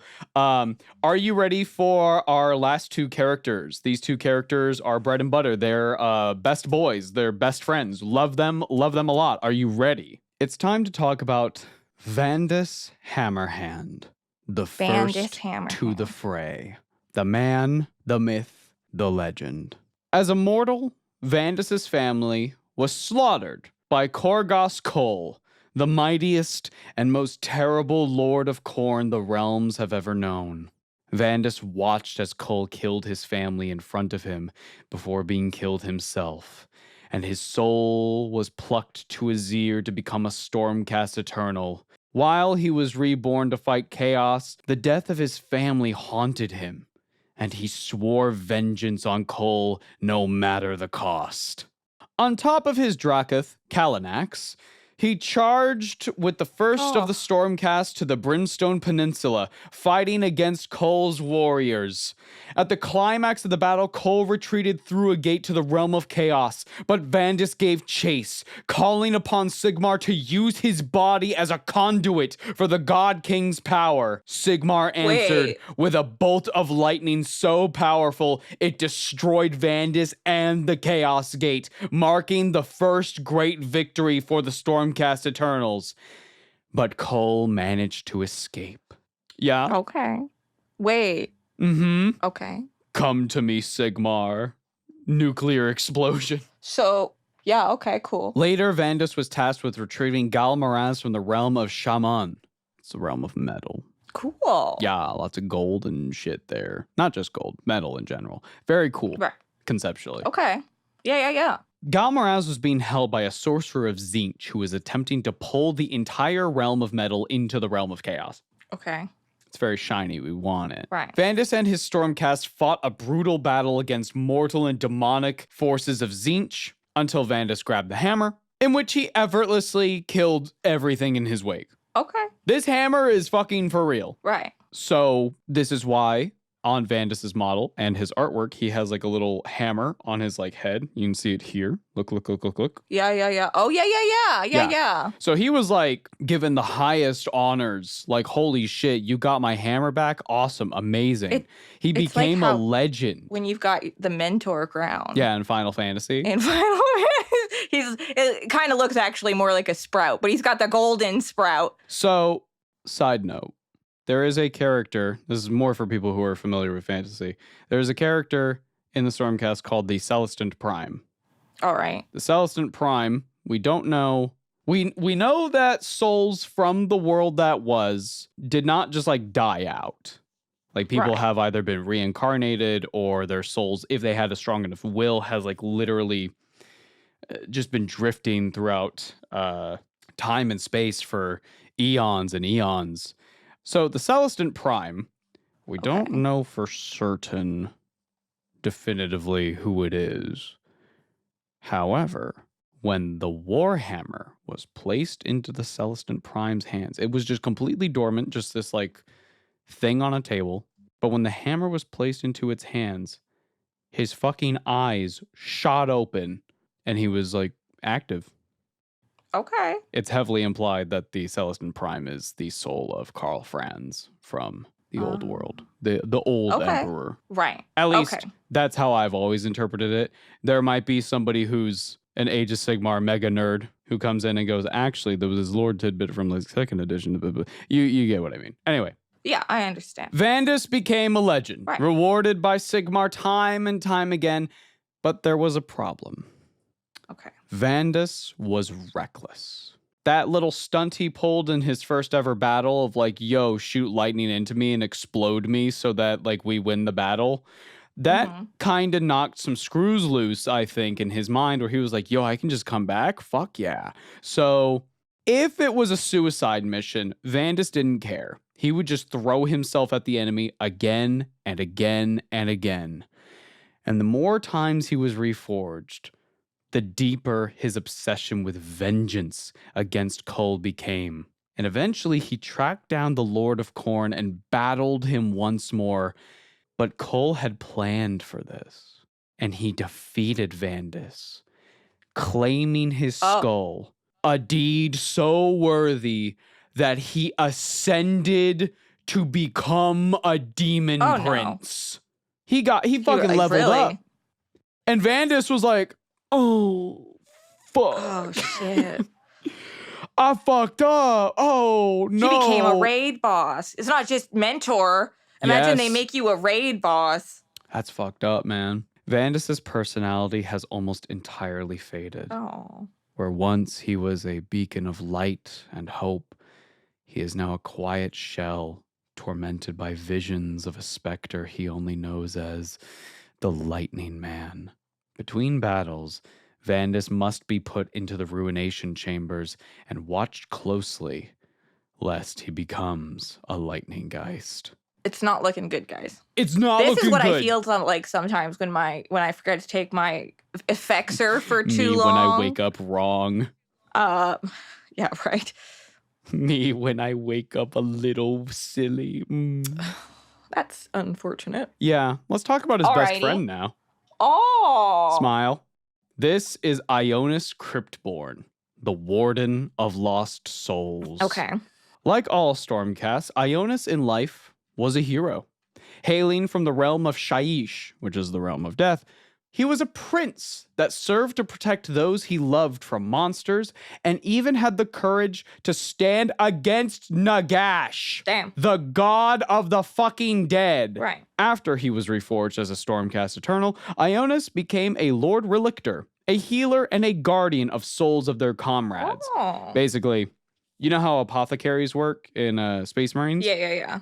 But instead of gene seeds, it's like they collect the souls and just like make sure that they get home safe. Right. Yeah. Yeah. There's a book series where this kind of happens. I can't remember what the actual series is called, but the first book is called Daughter of Smoke and Bone. And there's like a whole thing about how there's a job where people have to go out on battlefields and like glean the souls out of the bodies to make sure that they can like get them back. Valkyrie shit. Yeah. Ionis was there in the first strike against Chaos with Vanda's hammer hand. Nagash, still mad about how defiant Ionis had been as a mortal, taunted Ionis with visions of his dead wife? Because Nagash is just a little bitch like that. Right. That's not very nice. No, bro. Nagash is an asshole. My goodness. But he's like a fun asshole. I don't know if he is so fun right now. No, I mean like he's such a petty bitch. Okay. I think he's so messy. Listen, this goes a little past petty. This is like in Pretty Little Liars, which was about like a bunch of teenage girls like being in a situation where they had a friend went missing and also they were pretty and like one of them was like secretly gay. I'm just imagining Ionis coming back and like he's a Stormcast now, and Nagash is like, finally. And he starts like jingling the soul of Ionis's dead wife like a pair of car keys in front of his face. Oh my God. He would do that. God, fucking Nagash, dude. The first Lich, god of the dead. First there he bitch. is. Mm-hmm, that's right.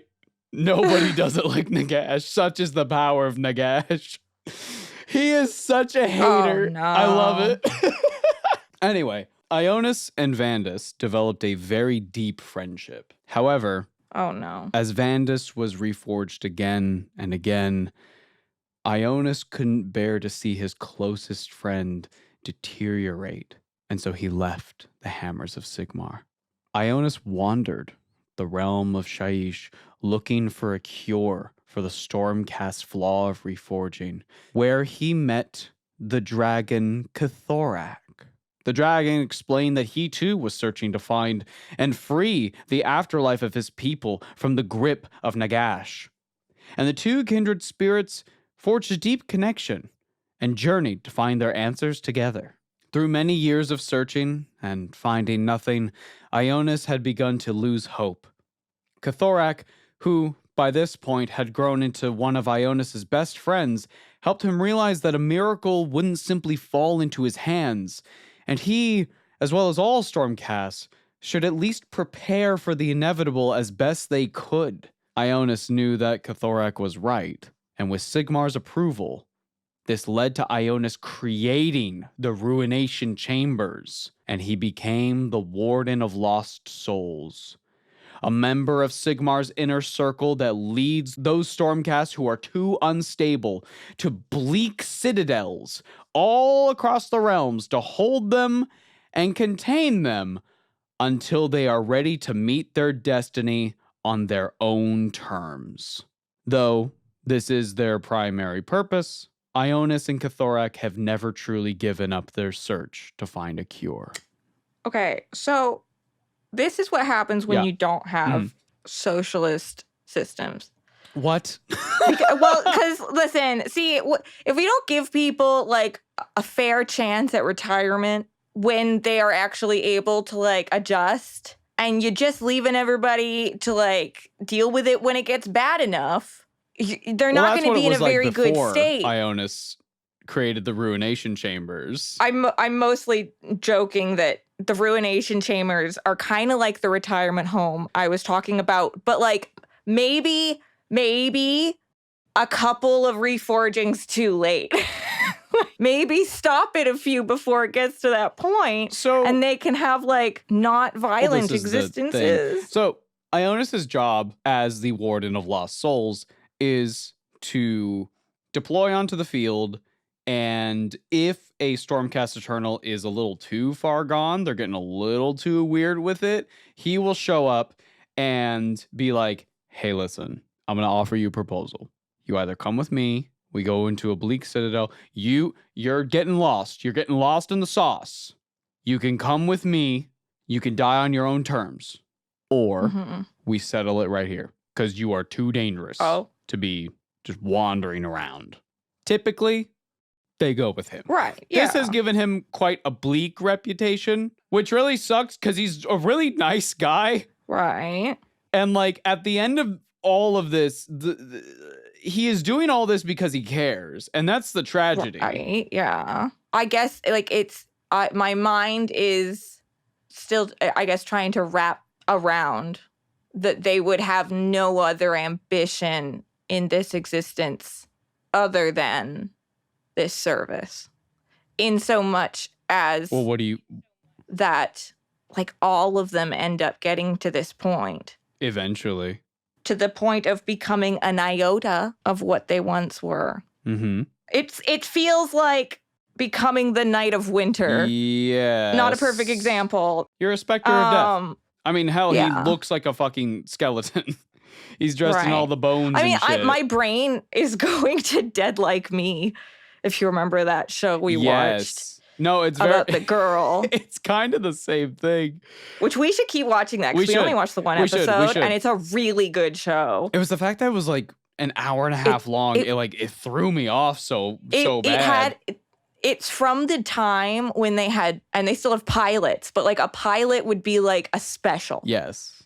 So it would essentially be a movie. Yeah. No, I definitely want to keep watching it. Anyway, to go back to what you were saying with their service and like all that, I mean, what else is there? I mean, is there no value in just existing, I suppose? Like, I don't know. Like, truly, like, again, like, I am coming at this very ignorant of the overall and underall setting. Every day you wake up in Age of Sigmar's world as a normal-ass human, you better get down on your hands and knees and thank fucking Sigmar that you are alive and that a random fucking occurrence did not just wander into your life that previous night and eliminate your fucking entire existence. Right. Even the humans who are like doing fine, big air quotes there, still have some of the shittiest lives that you've like incredibly shitty. There are humans in which they have to pay a bone tax to an army of skeletons that wear other skeletons as armor, and if they don't have the bone tax, then the bone men are gonna get real fucking mad, and they're gonna be like, we're getting our bones one way or another, sonny, and then they're gonna fucking kill you. So I feel like, so it's not like Old World where the demons are coming from a specific origin point. Oh, yeah. They're just popping up like daisies. They're just popping out. Because, again, they originate... All the demons and shit live in the fucking 8 points. Right. They could go anywhere. Right. They don't fucking care. It's upsetting. Like Pacific Rim with kaijus just popping out of the ocean. Yeah, they're coming and we can't stop them. Very similar to when people go, do you want to live in like your favorite setting? And all 40K fans go, fucking no. Well, I guess that exact same reaction to Age of Sigmar. Fuck no, I don't want to live here. This sucks. Yeah. I mean, the elf lady seems nice. The elf lady. Alariel, the Ever Queen. Yeah, her. She seems nice. Oh, yeah. Okay, yeah, she leads a faction of tree spirits. Tree people. They're really chill to live next to until they decide there can only be tree. Why did they decide there can only be tree? Because there can only be tree. Are they smart? Yes, they are smart. But they're like tree supremacy. Humans, you're going to fuck up one day, so there can only be tree. But I'm not humans, I'm elves. Elves just like tree. Look, they don't tall. give a fuck. Okay, I don't give a not fuck. Tree. I'm here too. Oh my God. You not tree. I'm going to build a wall around them. Now what do? Oh, is that a building? That's I don't not know. a tree. I'm not going to talk to you That's about not it. A tree. If you're not going to talk to me about a solution, I'm not going to talk to you. Swarm of dryads. Coming to fucking it's when kill you piss off a specific audience or something. Dude, like, Okay, I need to specify more than anything. Swarm of dryad. Okay, but like English folklore, that's terrifying. If you are classified as a Grand Alliance of Order, the Age of Sigmar has Grand Alliances to individualize the factions based on like what their overall goals are. Order is like you really like buildings or you like things that are alive. That does not mean that you are a good person or a good faction, because where Sigmarites or Stormcast Eternals are an Order faction, so are the Daughters of Cain, who are really into murder. They love murder more than anything in the world. They're like, I love blood rituals, dude. And you also got the Sylvaneth, who we just talked about, swarm of fucking dryads. Are you not a tree? Die. You also have your Grand Alliance of Death, which is you like buildings, but also you're really into a Halloween aesthetic. You got destruction. We really can't reason with the trees? Generally speaking, no. How long do they take to grow? Are they like normal trees? No, these are magic trees. Magic trees? The Sylvaneth are like, but what if trees were everything? Okay, but what if I made an army when it was all cherry blossoms? Yeah, that's fine. They don't care about that. And then that. Also the world gets covered in cute, like, pink, purpley cherry blossoms. And then I turn off the night. Carrie. And crystals are everywhere. There's a big tower. Carrie. Yeah. The Sylvaneth's goal is, what if the planet was a big tree? What if there were no humans? It was just trees. But so they want it to become a stump. The great stump. They want everything to be a forest. Not the stallion that mounts the world. The holy stump. All of us, what is it? We all become crab, but it's we all become stump. Yes. Or just man. So you have your Grand Alliance of Order, which is you like things that are alive and you have a fondness for buildings. You have your Grand Alliance of Death, which is you like buildings, but you're also really fucking into Halloween and that whole vibe. You got your Grand Alliance of Destruction. You fucking hate buildings. Buildings are buildings are stupid. You hate that shit. Ralph. Yeah. I'm gonna and then you wreck have the Grand Alliance of Chaos, which is I fucking hate everything and everyone. And there you go. Scarbrand. Sure. Yeah. I mean, he's in there. Grand Alliance of Chaos, right? I'm so good at Warhammer. Oh my God. Look at me. I'm figuring it out. So vibe. It's all about vibe. Sense the vibe. Going back to Ionis Cryptborn, he hates his job so much, but he ultimately understands, thanks to his dragon friend, that this is better than just letting them being the Stormcasts that are starting to go a little too far, starting to be lost. This, bringing them to these citadels is ultimately better for them so that they can determine if they want to go out. Because there are some Stormcasts that they go to the bleak citadels and they're just like, I'm just going to sit in this like building forever. Right. I'm just going to chill for like as long as I can. And some of them are like, some of them do that, and some of them go like, I want to go out in a blaze of glory. If I'm going to die and this is it, and I'm already this far gone, I'm going out, which is... Put me in a barrel and throw me. Yes! And this is the vibe of the Ruination Chambers. When they go on the field, they're like, this is my last one, man. I'm clocking in one last time. I'm going to make it count. So... even though Ionis's main job is to go out and do this, to bring these people to the Lost Citadel, the Bleak Citadels, he and his dragon are still looking mainly for cure for the reforging process. That is still his ultimate goal. Right. I do have an excerpt. Oh, sorry. Do you need... I'm just curious how he's looking for that. Like, is he investigating other kinds of resurrection? Yes. Is he looking for... Okay. So he is in the realm of Shaiish. He is in the realm... He's primarily hanging out in the realm of the dead, trying to find something. Okay. Because, like, screw combat. Give me that, like... mystery dating sim. That sounds interesting. Where you got to like figure out how to save all your guys. You could even make the guys all really hot, so you're like really you can love in deep space this and make $1 trillion. What if okay, Stormcast dating sim, but there's a timer like in Persona, and the longer the days go by, the more they're deteriorating. So like you're talking to like they're like one my guy. Trello cards, disintegrating as my like task anxiety.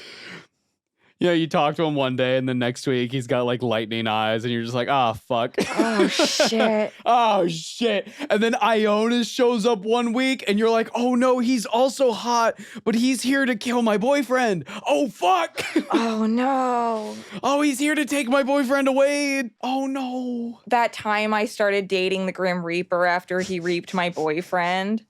I did not reap them. I brought them to a house.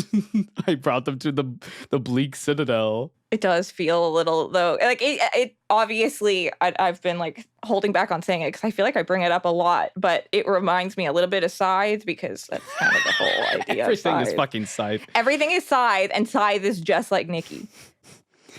I have a excerpt here of Ionis talking to his dragon Cathorak about this plight. So, should give us a good perspective on how he feels about these things. I'm gonna guess. Bad. Not good.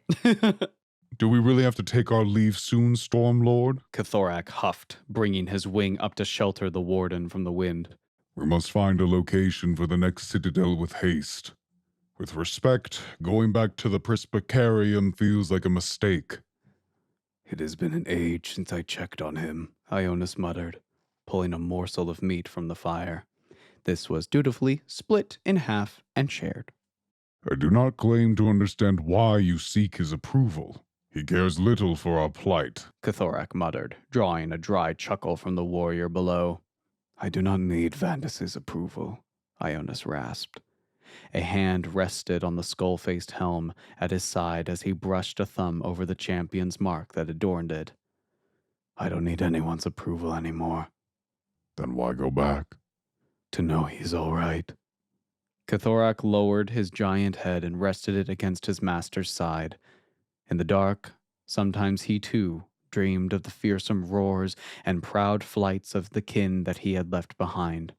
Only in discovering the fate of their underworld would Cathorak be able to rest, though the pain of their absence was suffocating sometimes. Tell me of him, Cathorak said. I have heard Vandus's legends, Warden, yet I do not claim to know the man. Ionis smiled slightly as he laid a gauntleted hand upon Cathorak's head.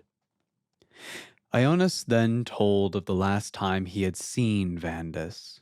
In a desperate battle against a Lord of Khorne, Vandus was impaled, only to be healed by Ionis with a prayer that was simply, "Do not let him be reforged again."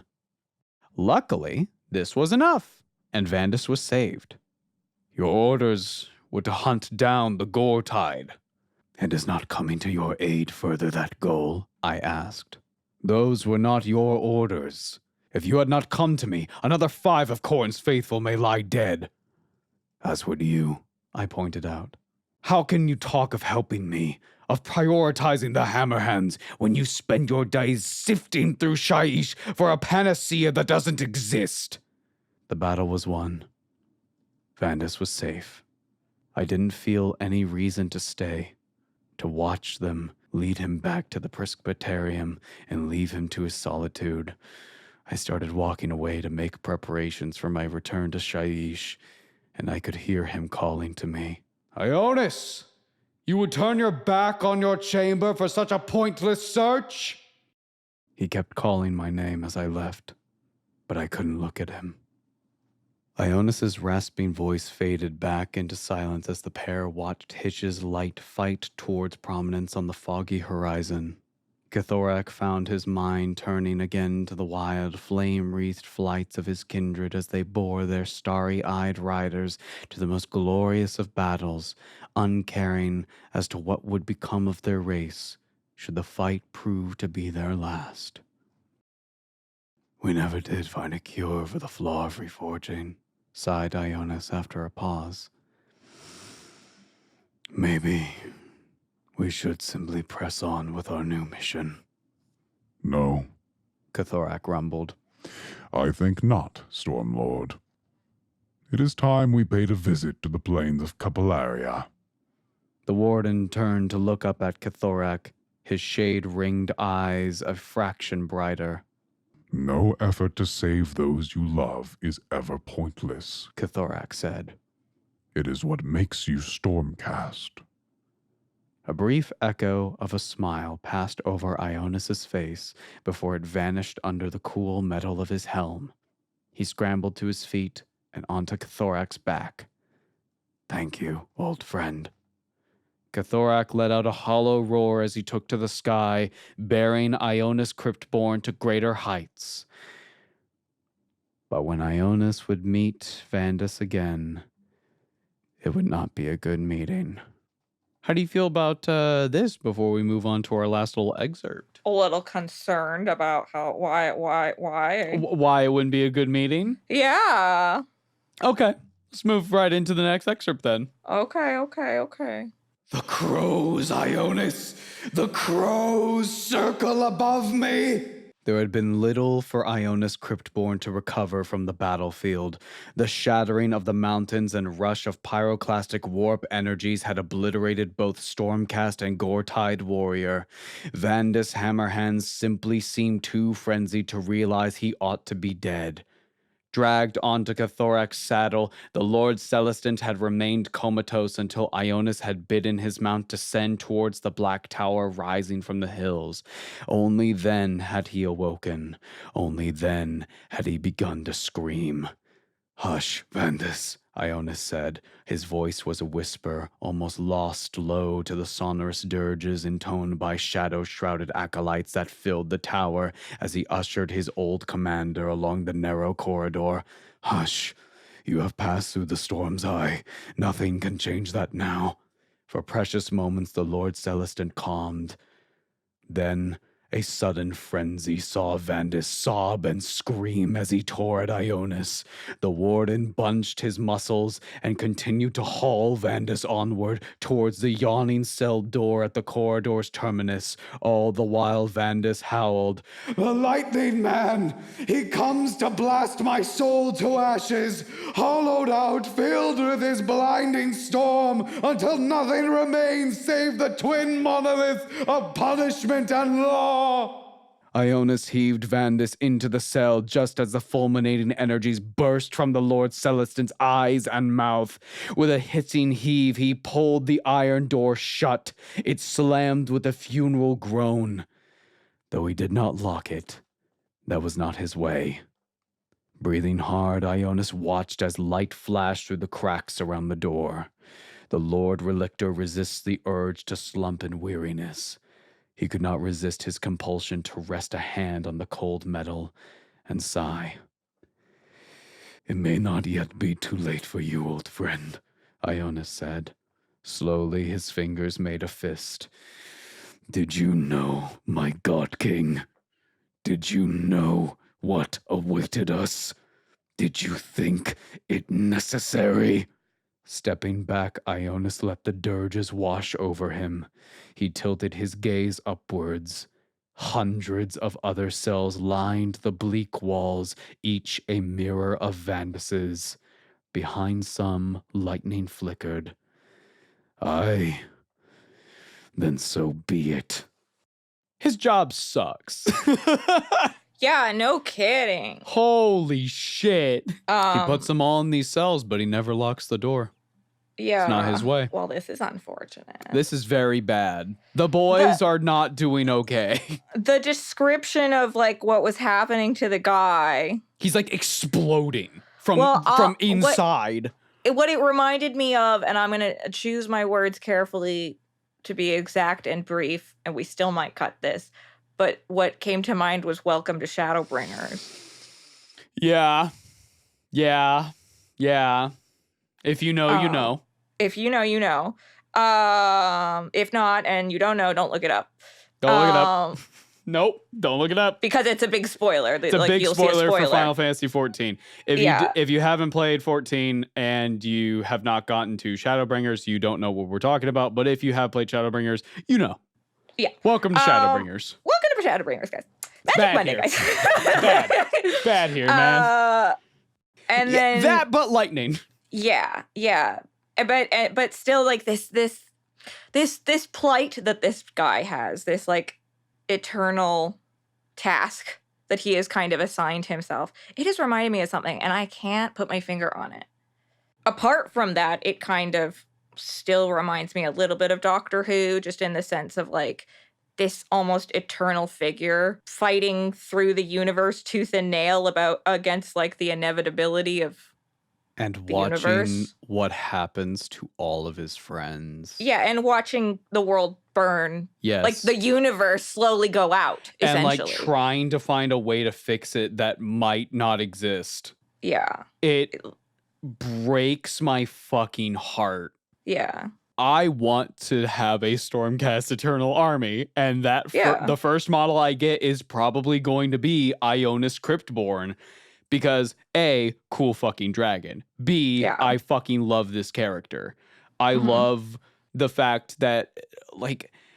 So you asked earlier of, like, are the Stormcast, like, blindly devoted like a Space Marine is to the Emperor or a Custodes is to the Emperor? And the answer is, generally, a lot of them are like, yeah, for Sigmar. But, like, then you have characters like Ionis. Right. Or Stormcast who have been reforged a couple times, and they're just like, man... fuck this. Yeah. They are, you know, they're fulfilling some kind of role, which is kind of giving them a larger perspective maybe than most might have. Mm-hmm. But as you've said, it is a duty that is thrust upon them. Yes. Like they are dead, like, and they're fine. Imagine he plucks up without thinking Valkia. It's kind of what Andrasta is. But because like she's not gonna be very like she wouldn't like it feels like he's not taking them and they are ending up still themselves as these beings. It feels like he's like kind of taking them and turning them into like a doll. Like he's like stripping part of them off. I disagree. Like not a doll in the sense that they don't have their own I would say that is something that happens later down the line. After a couple reforgings, that's what starts to happen. But initially, it's like a second life. Yeah. Sometimes, and I don't know, it's changed a bit. Sometimes they don't have any memories of what their previous life was. Sometimes they do. Like Vandus very clearly remembers his family being killed in front of him. But that eventually, after so many reforgings, has just turned to just blind hatred and just, I need to kill this guy. So much so that he played directly into the plan, and this fucking Lord of Khorne has become a demon prince now. Oops. Yeah.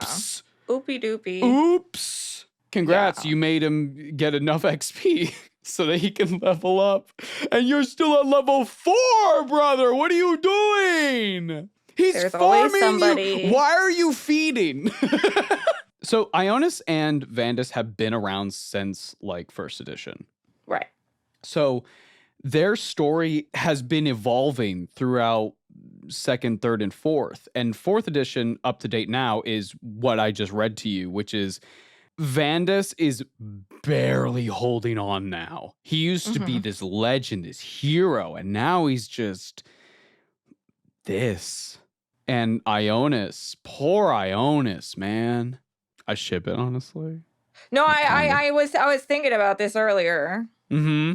Like, there's a lot of opportunity in all of these discussions. Like, listen, I could draw some fan art of the guy screaming from across the universe for the other guy to like take hold of his body and Sigmar? Well, I'm just saying, listen. That was like use my body as like a lightning rod. Don't you eyebrow raise me? Don't you? I'm not the one who said rod. I'm just saying. Do you think there's certainly a spark between them? I just thought of something, and this is very off topic. Stormcast Eternal Army. Lightning, right? They love the lightning. Lightning's like their thing. Got it. You paint Raydao. Right. Raydao. Or you like 3D print a Raydao for one of your Stormcast to ride. Now you're cooking. Right. Okay. Now you're cooking. I see it. Right. I see the vision. I see it. You're cooking with turning electricity. sand to glass. So we can transition over to talking about how Stormcast perform on things like tabletop. So Stormcast Eternals are classified as an elite army, which means that you are not going to have that many models on the field. It feels like Stormcast feel more like Custodes than Custodes do. You know what I mean? Okay. They feel stronger. They feel like what Custodes are made out to be. Yes, exactly. That's what I meant to say. Like, they have a lot of armor. They hit really efficiently. They are one of the few armies that can teleport, as I mentioned earlier, which is insanely fucking strong. They have dragons. They have Gryph-hounds. They have archery. They have like bow users. They've got sword users. They have hammer users. They got hammers and shields. They got all sorts of shit. And you know what's really cool about Age of Sigmar? What's that? Well, how should I build my minis? However you want, my dude. Okay. However you want, whatever looks coolest to you. Can I switch out all their it doesn't weapons matter. for like magical girl weapons? Yes. Wait. You can't go wrong if for whatever reason you were like, oh, I'm really wanting to get into some Stormcast because of this video. Great. Awesome. They're a fantastic starting army. Absolutely. The regular scheme that you mostly see, I mentioned earlier, was the gold with blue accents, like blue shoulder pads, blue capes, stuff like that. Okay. Those are the Hammers of Sigmar. We have seen them a lot, but it seems like with 4th edition, we're actually starting hopefully a trend where every edition the box art is going to be a different storm host. Okay. So the ones on the 4th edition box, they have gray and blue armor with a couple gold trim details here and there, and those are the Hallowed Knights. They are fucking crazy. Okay. The Hallowed Knights are martyrs all, sworn to uphold the first tenet of their order till death and beyond. Oh, that does sound kind of crazy. Yeah, they're very what's the word I'm looking for? Not fanatic, but they're like zealots. You know what I mean? I think so. They're very into the I am the judge, jury, and executioner. Okay. I am the word of Sigmar, that kind of shit. Yeah, got it. In terms of would you want to meet them on the battlefield? Probably not the Hallowed Knights. Okay. Hammers of Sigmar? Right. You'd probably be fine. Typically, when a Stormcast Eternal is encountered by another individual who is not a Stormcast Eternal, they're usually pretty off-putting. Right. I can imagine. Because it's like, oh, you're a huge person. You're also like head to toe in this armor that I don't understand. And why does it feel like, ooh, ow, there's so much static electricity suddenly when I'm around you. That's really strange. What's up with that? That's not good. Oh, yeah. They're crazy. They're going to mess with the electronics. Oh, my God. They walk into a server room. They walk up to a Mechanicus. The Mechanicus is dead. If you've got a pacemaker, you got to get out of there. Oh, man. But yeah, there's a lot of great ways to build your Stormcast army if you want to get into them. You can have a heavy focus on dragons, a heavy focus on infantry, a heavy focus on like anything you want. Like there's so many different ways that you can create your army to make it yours truly. And, you know, personally, wait, you're going to really make like it into an dragons. Ariana Grande album? What? Sorry. Ariana Grande has an album called Yours Truly. Oh. I don't fuck it. Just wait, you gotta pose your Stormcast Eternal the way she's posed in the album art because it defies gravity. Screw your rock. No, wait, I'm thinking the wrong album. Damn it. I'm sorry, love. My jokes keep not landing today. I'm not funny. No, you are We gotta funny, get back. baby. We haven't recorded one of these in a while. We gotta get back to it. Back to How about that? Oh, that's over now. That was funny until she scammed a bunch of people, and now I'm over it. Yeah. Oh, hey guys, I'm gonna go to bed. So I'm pretty tired, y'all. God, wow. Every time. Bro's like, the souls are dying. We're fizzling out. I'm real tired, Sigmar. I'm going to bed. Hey, my love, how do you like Stormcast Eternals? How do you feel about them? I think they're pretty freaking cool. Right? I feel like this is, to me, quite a horrifying piece of world building. Yes. I would say, I think Age of Sigmar nails the Rage Against the Dying of the Light vibe far better than 40K does, in my honest opinion. But that said, Stormcasts are incredibly fucking depressing. Yeah. What happens to all the other souls of people who don't get picked up to be Stormcast? You go to an afterlife. Is it, like, good or It bad? depends. Oh, okay. Worst case scenario, you get picked up by Nagash. He's got a real funny way. You know how petty he was with Ionis? Yeah. With, like, jingling his dead wife in front of him like car keys? Imagine that, Literally, but it's like, you. Hades with Meg in Disney's Hercules. Yes. So Nagash has a real fun way of going about what he determines is justice. Nagash says that he has claim over all dead, period. So, did you burn somebody? Oh, that's cute. All right, when you die, you will be forever on fire. Wait. And you'll be my little pet. I'm going to keep you as a little pet. What? Wait, so that's like a hell thing, or because you cremated a loved one? Because you cremated somebody, you burned that's my property. Wait, what are you supposed to do with them then? You can't just leave them. You don't burn them, you just leave them because I don't know. Does he leave like... hello, it's me. I'm here. I'm an Ostearch Bone Reaper. Time for the bone tax. There ain't no bones. It's time. Bring out your dead. Come on now. Wait, we need the bone tax. Wait, you're not just picking up corpses? You got bones? And they're like, yeah, we got bones. And they're like, sick. Cool. You got bones? We love bones. Are like taxing the villagers. They're like firstborn. You got any questions about Stormcast? I don't know anymore. I'm so horrified by this bone-run society. We'll talk about Ostearch Bone Reapers in the future. It's fine. They're fun. They're fun. It's not fine. No, it is fine. They're fun, and I love them. How dare you? Don't be mean to them. They're just little guys. They're just they're living their little bony existence. Okay. God forbid the skeletons get a little quirky at night, okay? You sound like Nada.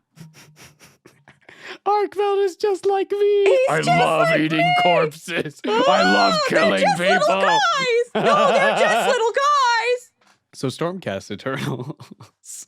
Okay, so did they work with anyone else? On average, Stormcast are doing their own thing.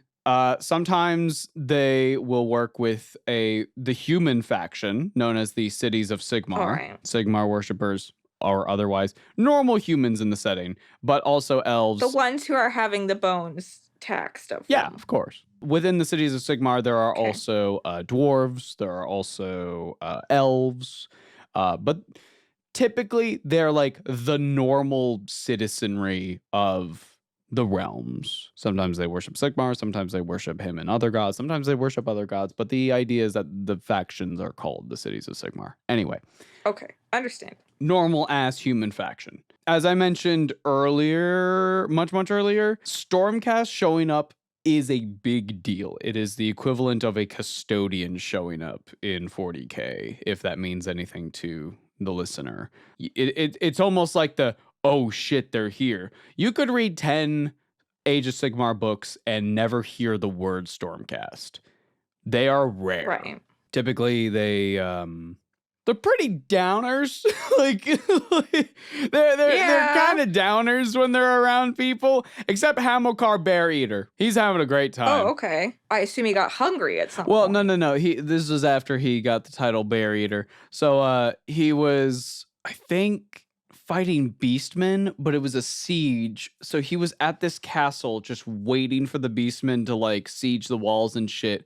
And he was like, this is taking too long. And so he went up on the wall and was like, y'all ain't shit.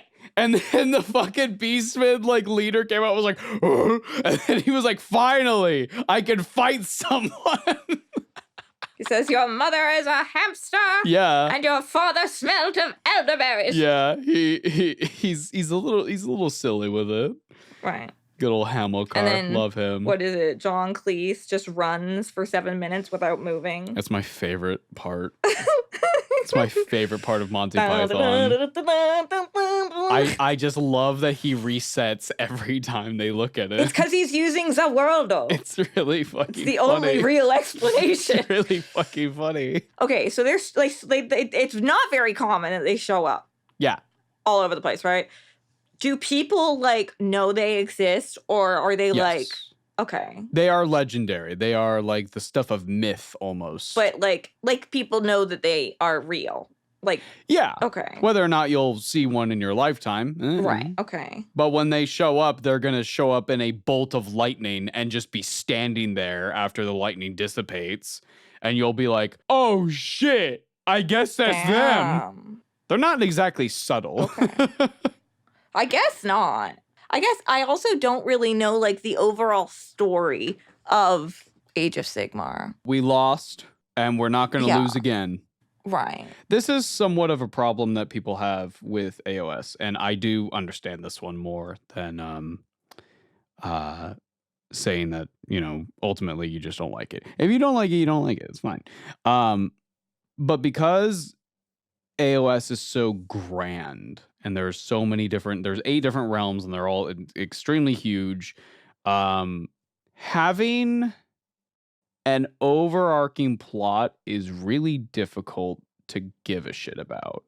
Mm-hmm. Because ultimately, Stormcast and the Forces of Order are always going to be on the back foot. Chaos will always have like the upper hand somehow, but we gotta fight back against it, and that's the vibe of the setting.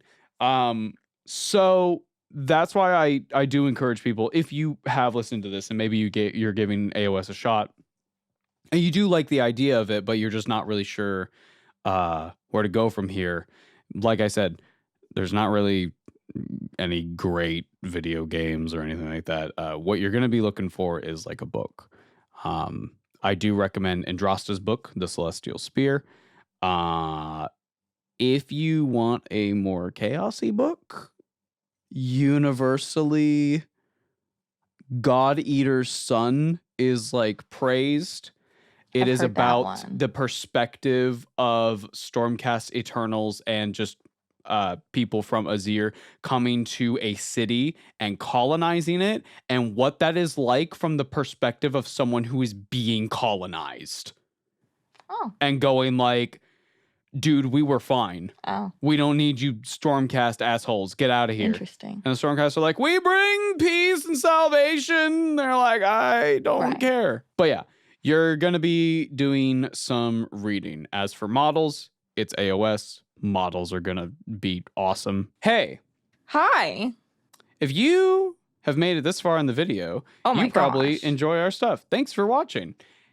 If you want to support us, head on over to patreon.com/NUMBSKULLS, where you can get all sorts of rewards, like listening to these episodes early. You can hang out with us on a Discord and like talk about minis and junk. You can hear me ramble about all sorts of bullshit. You also get a cool little chat that we specifically look at during streams. Yeah, it's true. You get to be part of the creature. You can troll us with the creatures. That's true. It's true. But we understand that times are tough. So, it's true. If you don't got any cash to spare or otherwise, a like is appreciated, a subscribe, a share, very appreciated. It does help the algorithm way more than people think. It's like kind of but frankly just fucking absurd. Being here helps. It helps a lot. Thanks for watching this all the way through. Yeah. All of our affiliated links and merchandise is all in the description. And hey, thanks for coming on by. We'll catch you next time. Bye-bye, guys. Have a wonderful day, everybody. Goodbye. Thank you. Is there a character or concept in Age of Sigmar that you would want to be adapted into 40K? The one I'm expecting is the rats. Rats would be really funny, Yeah. especially considering that in fantasy and AOS, they're one of the more technologically advanced species. So seeing that in something like 40K would be really funny and really interesting. Humanity is just like, this doesn't make any sense. They're fucking rats. Right, yeah. I think the concept of the quote unquote good guy faction having something that is equivalent to demons, so Imperial demons, would be a really cool idea. Right. Like make that idea fully realized instead of just constantly implying like, ooh, Saint Celestine's like really weird. She's like a weird warp entity. Like, no. Just make Imperial demons. Instead of every now and then she looks at the camera knowingly. She winks. Is there another universe or setting you want to explore and share with each other? I know Digimon is coming, but is there another? Pretty much everything that we like. All of them. Though a lot of them would probably be structured as we have watched it. So like Berserk, we would have read it and then we would just kind of talk about it and our thoughts on it. I feel like for me, I feel like sharing the worlds or the things I like is like one of my love languages. It's cool. Like over time, over our lifetimes, like I've got a freaking like binder in my brain. I'm like, we got to do this and this and this. And there are also things that are like coming out that we both want to see. But like format wise, like Berserk. Magical Girls. Like all the Magical Girl things. Various series that we liked. Maybe do like a retrospective on like Fullmetal Alchemist or something. Something like that. We're open to most things. Are Stormcast awesome? I think so. I mean, they are very cool. Mm-hmm. Listen, I don't want my fate to be just like... You don't have to. Well, exactly. Will you guys get Bricky on the show when you talk about Conrad and the Night Lords? Bricky's pretty busy, like all the fucking time, so most likely not, though I would like to have him on for something. What that is exactly, I don't know. Would you ever want to cover Battletech? Again, it's one of those things that I would like to share with Carrie, although I do need to find time to actually sit down and read the lore primers and stuff like that. What is Battletech? Mechs. How do you keep your spirits afloat in these troubled times? Honestly, just finding something to do. Something to take your mind off of it. That could be a hobby. That could be watching some movies. It could be anything. We also budget in a good therapist. Yes. Try to have something that you're looking forward to. Always have something to look forward to. And like, I like to have a little countdown or something on my phone or keep things moving along. You got to keep on schmoving. Never stop moving forward. Yeah. Finally. Hail Boingob? Absolutely. Boing. We love our father of Squigs in this house. He tried to eat the sun. Okay. And then Fuck got Icarus, burned. I guess. Jeez. No.